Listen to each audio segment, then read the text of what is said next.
So yan, so kamusta po mga ka-Streetwise? Ako po si Takeru Miyamoto at welcome po sa aking munting channel. So mga kababayan kasi, kahapon or ng isang araw, mayroon pong kumakalat po kasi na balita. Actually, nung nag-livestream po ako kahapon, may nagko-comment na po dyan regarding po sa 13 billion na allegedly lang naman, no, allegedly, na para po sa ayuda sa 4-piece at ni-reallocate po ni Amy Marcos sa mga kaibigan niya, sa mga kaalyado niya na mga politician para sa sarili nilang ayuda. So medyo mabigat po na aligasyon yon. Kaya nga kahapon hindi ko siya kinontent kasi ang sabi ko lang, mayroon naman mag-content nang wala akong ibang reference kundi yung statement lang po ng congressman. Pero mga kababayan kasi, sumagot po si Amy Marcos. So dahil po doon sa pagsagot ni Amy Marcos regarding po dyan sa 13 billion po na yan, napa-research po tuloy ako. So ito mga kababayan, no, pakita ko sa inyo para mas maganda. Okay. So ito, yan, this is from Politico. So sabi dito, a vice chairperson of the House Committee on Appropriation, okay, asserted on Tuesday that Senator Amy Marcos had realigned some 13 billion from the Pantawid Pamilya Filipino Program 4-piece, resulting in the deprivation of aid of nearly 900,000 poor families last year. Okay. So ngayon, ang aligasyon pa lang naman, di ba? Ang aligasyon ngayon, na yung 13 billion po dapat na pang 4-piece sa mga Pilipinong mahihirap, 900,000 po doon ay hindi po nabigyan dahil nga daw po yung 13 billion daw po ay nilipat daw po ni Amy Marcos sa mga kaalyado niya. Ako mga ka-Streetwise, no, hindi naman ako fan ng ayuda. Naniniwala ako doon. 'Di ba kasi kunwari yung isang Pilipino 10 taon nang nabibigyan ng ayuda, ibig sabihin yan tamad talaga yan. 10 taon ka nang may ayuda, ibig sabihin nun tamad ka talaga. Siguro pagbigyan natin 5 years, 'di ba? Pero pag inabot na ng 10 taon, dapat tinatanggal na dapat sa 4-piece 'yan. Kasi dapat po kasi mga kababayan, yung 4-piece po kasi isa po itong tulong ng gobyerno para po umangat po yung buhay ng mga bibigyan nito. Ayan po talaga yung pinakatrabaho po ng 4-piece. Tutulungan yung mga kababayan natin na umahon sa hirap. Pero kung 10 years na yan mga kababayan, hindi na po yan. Wala nang pag-asa yan. Naniniwala po ako na may mga taong wala talagang pag-asa. Siguro yung naniniwala naman ako na yung mga PWD na walang trabaho, yung mga elders natin, yung mga senior, yan, karapat-dapat na bigyan yan ng ayuda. Pero yung 10 taon na, gawa pa rin ng gawa ng bata, hindi na. Di ba? So medyo nawala ako doon. So ngayon mga kababayan, kasi ito pa. Continue natin. Sino ba tong congressman to? Nakalimutan ko na. Si Bungalon pala. Si Bungalon. Okay. So sabi dito. Okay. Ako, Bicol Representative Gil Bungalon, accused Senator Amy Marcos of diverting 13 billion from the 4-piece program to the AICS program, leaving around 867,000 pala, no, to be exact, families without cash assistance. So ibig sabihin ng mga kababayan, kung last year po, ang pagkakaalam ko, maraming pamilya po ang hindi po nabigyan ng 4-piece last year. So syempre, ang sisi ng congressman, hindi naman natin ng congressman, si Amy Marcos. Okay. So sabi pa dito, no, so inulit ko lang, ganun lang pala yon.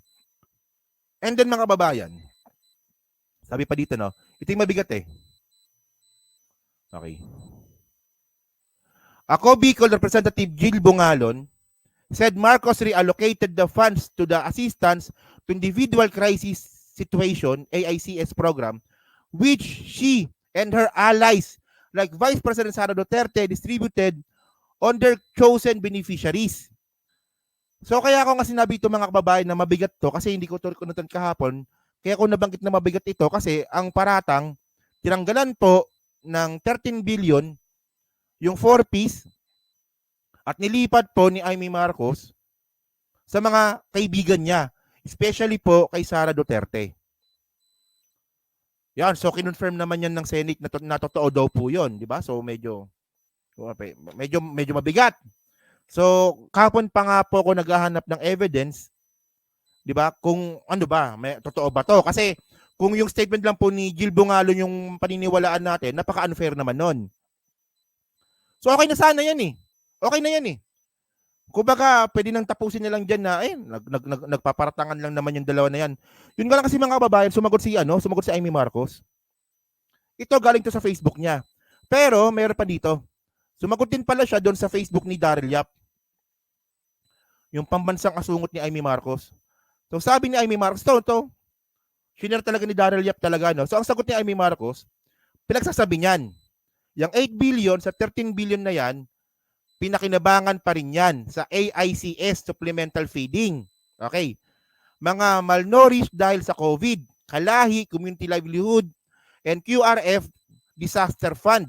Kasi September na noon, 45% pa lamang ang naipamimigay, masasayang kung hindi maibibigay sa taong bayan. Kaya ni-realign natin sa mabilis na maipapatupad na program. So ngayon mga kababayan, may admittance si Amy Marcos. Kasi nakalagay kaya ni-realign natin sa mabilis na may patutupad na programs. So may admittance si Amy Marcos na siya nag-realign. Okay.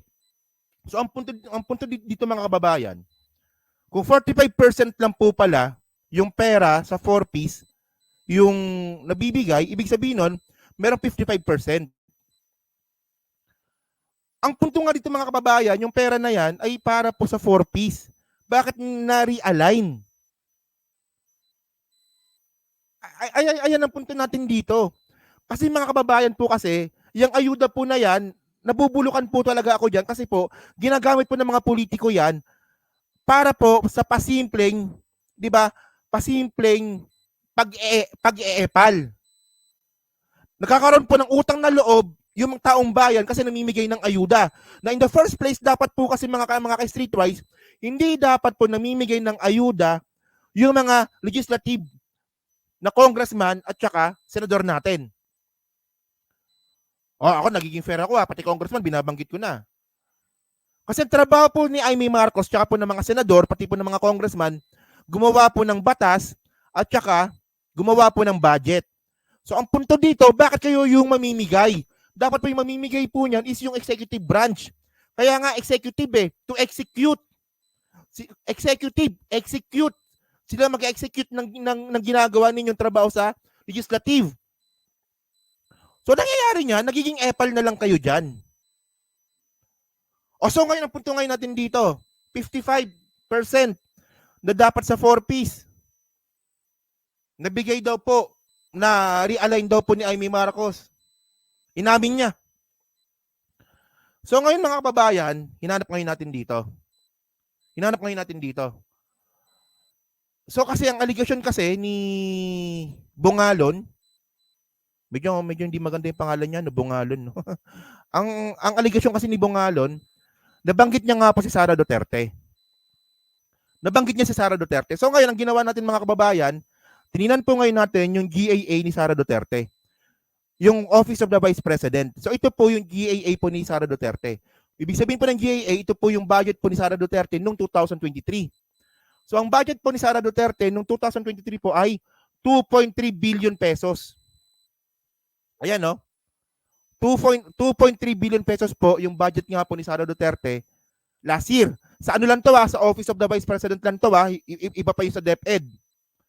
So ngayon, nung hinahanap ko nga po ito mga kababayan, nung hinalungkot ko nga po itong budget ni Sara Duterte sa Office of the Vice President, wala po akong makita dito na pondo para sa ayuda.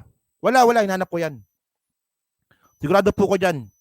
Kahit na malabo yung mata ko, tsaka malilit yung sulat, wala po akong nakita dito na may pondo si Sara Duterte sa ayuda. Wala talaga. Actually, may nakita ko dito, yung, ano ba yun? Sa kabila pala. Ito pala. May nakita ko ditong Confidential Intelligence and Extraordinary Expenses, MOOE. Meron siyang 500 million. Di ba? Communication expenses, 11 million. Ito yung mga award, prizes, 400,000. Wala talaga siyang budget para po sa ayuda. So ito lang, no? Ako medyo natatawa lang po talaga ako mga kababayan sa mga DDS eh. Kasi meron silang pinapauso, di ba, na ano, hindi mo pera yan. Yung MOOE, hindi mo pera yan. So, ang binabanggit nila dito, yung mga congressman, ang sabi nila, hindi daw po na-audit yung MOOE. O so ngayon, ang sinasabi natin dito, bakit masyado kayong mainit sa congressman, si Sara Duterte, meron din pong MOOE, 500 million. Sabi ko sa inyo, tatangat-tangat yung mga DJs na yan eh. Kailangan nyo talagang tanggalin yung common sense ninyo para hindi batikusin ang mga Duterte. Kasi binabatikos nila yung MOOE. Meron daw po yung mga congressman. Meron din daw po yung mga senador na hindi daw po na-audit. Si Sara Duterte din naman pala eh. Meron din palang MOOE eh. Ayan no. Oh. So ito na nga yung punto mga kababayan. Sige, okay na. So settle na tayo doon. Wala pong budget si Sara Duterte para po mamigay ng ayuda noong 2023. Yun nga lang mga kababayan, may nakita po ako dito. Balita po ito noong 2023 din. Sabi dito, Sara Duterte OVP spend 1.2 billion for medical assistance. Dapat may sound effect, no? Bebeng! Dapat may ganun eh. Oh.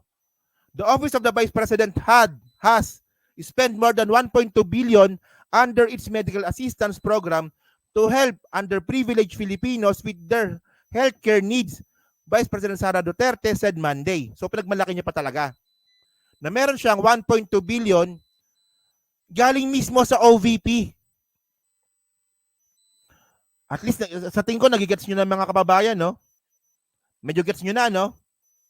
So ang tanong natin dito mga kababayan, paano nagkaroon ng 1.2 billion medical assistance si Sara Duterte kung wala naman siyang budget dito sa kanyang GAA? Di ba? Wala siyang budget dito. Kasi mga kababayan, 1.2 billion nga po yung pinamigay nga po ni Sara Duterte, pero yung budget niya po noong 2023, 2.3 billion. So ibig sabihin nun, kalahati, more than kalahati ng budget niya napunta sa ayuda. Di ba? So not unless mga kababayan na meron pinagkuhanan yung pera. Ito na nga. Hindi, 2023 pinag-usapan natin eh. 2023 pinag-usapan natin. Kasi yung sinasabi ni Bungalon na ni-reallocate ni Amy Marcos na ayuda ay 2023. Bakit ko titingnan yung 2024? Tsaka nangyari yung pagmimigay ng ayuda 2024, 2023. Ayan no. O yung pagmimigay po ng assistance si Sara Duterte 2023. Bakit ko titingnan yung 2024? Oh. So kayo mga kababayan kasi kung totoo lang no, ito sinasabi ko lang no, kung totoo yung sinasabi dito ni Congressman Bungalon, di sinabi ni Congressman Bungalon no, sabi ni Congressman Bungalon, balikan lang natin no, Jill Bungalon said Marcos reallocated the fund to the assistance to individual in crisis situation program which she and her allies like Vice President Sara Duterte distributed to their chosen beneficiaries. So hindi kaya baka sabihin nyo naman malisyoso yung tanong ko. Pero hindi kaya na itong kasi ang senaryo dito wala pong budget sa ayuda si Sara Duterte. Pero paano nagkaroon? Not unless na may nagbigay.